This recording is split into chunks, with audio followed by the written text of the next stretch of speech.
Jeanette, as we have been discussing during all these sessions about the importance of the relationship and the importance, instead of telling our teens what to do, we ask. And this is to help us, number one, be more responsible as parents, to help our children and teens drive down happy highway, and be connected. There was millions of dollars spent on research to find out what's the most important thing to protect our teens. And the research resulted in the idea connected to one significant adult. That relationship is so important. And also understanding, facing reality of who can we really control. Would you mind, if anything else you want to say about that, asking me a few questions for our viewers to hear that would be important for them to ask themselves, and especially using these questions after they establish a relationship with their teen to help them be more responsible. Okay. Bruce, I would like to talk with you and ask you a few questions to help you self-evaluate. If you have a relationship with your children that is as good of a relationship as you can possibly have.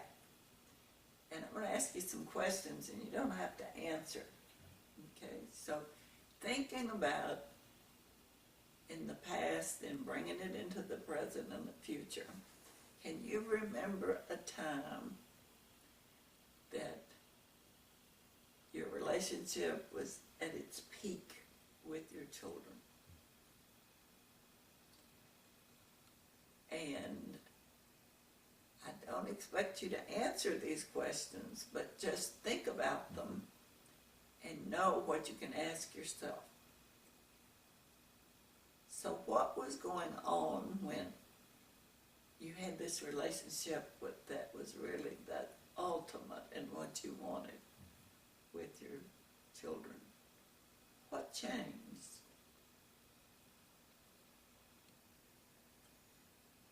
And as you look at what changed, then you can see where you kind of started turning in the direction that wasn't getting you as close to your kids.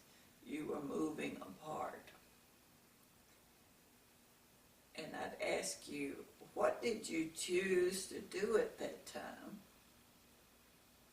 Did you blame or complain or criticize or threatening or punish?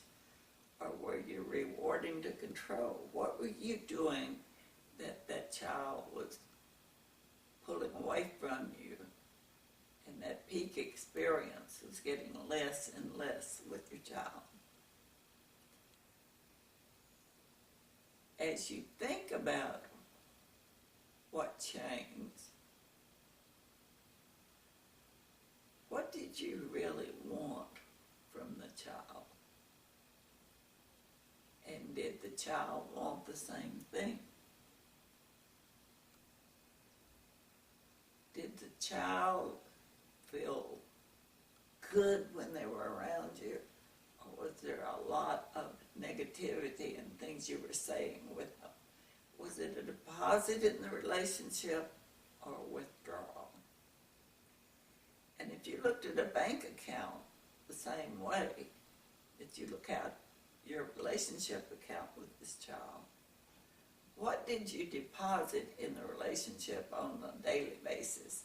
What did you deposit in this relationship account? How much did you deposit? And then I'd like to ask you to look at what were you withdrawing? And when you were withdrawing, was it a big withdrawal? And has that relationship account been overdrawn to where you're just about to bankrupt the relationship? And if you keep on doing what you've always done, will things get better, worse, or stay the same? And when you came in to talk with me, did you want me to just listen to you or help you figure out a better way? Because in even just listening to you, or if you were just listening to your children, that would help them feel better. Because it's very important that everyone has someone to listen to them. So one of the things we would ask, number one, who listens to you? Are your children listening to you now as much as they used to, or less? Are you listening to them more or less? And when you listen to them, it helps them want to belong. It helps them to think that they're important. It helps them to have the freedom to share what they've been trying to tell you, and we're not listening. It's also fun to have a parent listen to the child, and you sure get more information.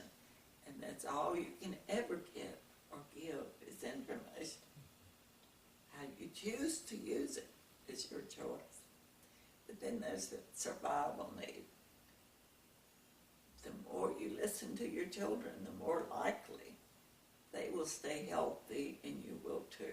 And that survival need is also security. They'll feel more secure when you're listening. So I'm wondering if you can think of what you've been doing in the past and what you're doing now, and if things are getting better, worse, or staying the same. So if you came up with a plan, what would you begin immediately to turn in a different direction to help them get back over on the happy highway?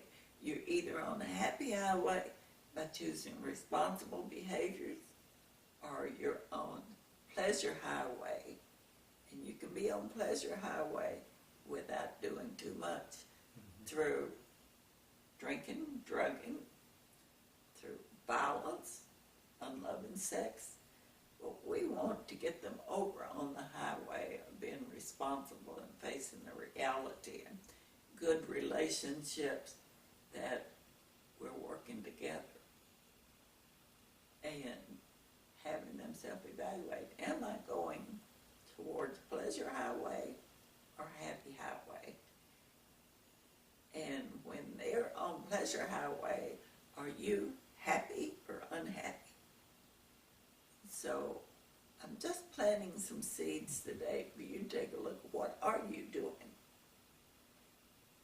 and what do you want, and is your behavior taking you toward a better relationship or farther away from a relationship? Because you can't make that child do anything. You can only influence them or persuade them. And I hope these questions that you'll use in the future, and people watching this video can use in their own life with any relationship, whether it be family members, community,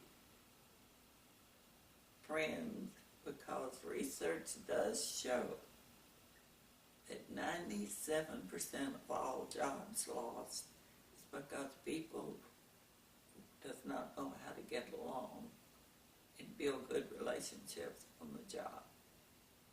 Okay, thank you for your time.